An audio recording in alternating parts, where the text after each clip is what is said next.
High, আজকের বিষয় হলো রান্না ইজিক্যাল টু কান্না। অর্থাৎ যার বাড়িতে যত বেশি রান্না তার বাড়িতে তত বেশি কান্না। কেন বলুন তো?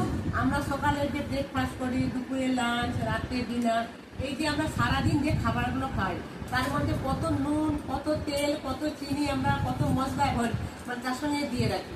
সেইগুলো কি হয় আমাদের শরীরের পক্ষে ক্ষতিকর।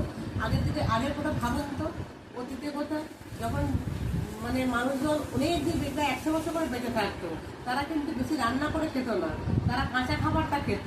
তাহলে এখনো যদি আমরা রান্না করাটা কমিয়ে দিয়ে আমরা যদি বেশি বেশি কাঁচা জিনিস খেয়ে থাকতে পারি, তাহলে কিন্তু আমরা অনেক দিন বেঁচে থাকতে পারবো, আমরা সুস্থ থাকতে পারবো। তাহলে হয়তো বলছেন যে কি আমরা খাবো, তাহলে আমি তো বলেছি আগের ভিডিওতে আপনারা ফল খাবেন, তারপরে আপনারা কি খাবেন, আগের দিন ভিজিয়ে রাখা ছোলা কড়াই, মুগ কড়াই, বাদাম আপনারা ভিজিয়ে দিন, একটু করে অঙ্কুর হোক তাকে সেঁকে রেখে দিন। তারপর কি করবেন, ওইগুলোকে আস্তে আস্তে তার সাথে লেবু, অল্প করে বিট নুন, তারপরে একটু তেল, কাঁচা লঙ্কা, কাঁচা পেঁয়াজ একসাথে দিয়ে আপনারা চামচে করে খান, দেখবেন খুব সুন্দর লাগবে খেতে। আচ্ছা, পেটটাও ভরে থাকবে, কোনো চিন্তা করতে হবে, আপনারা খেয়ে দেখুন, ভালো থাকবে।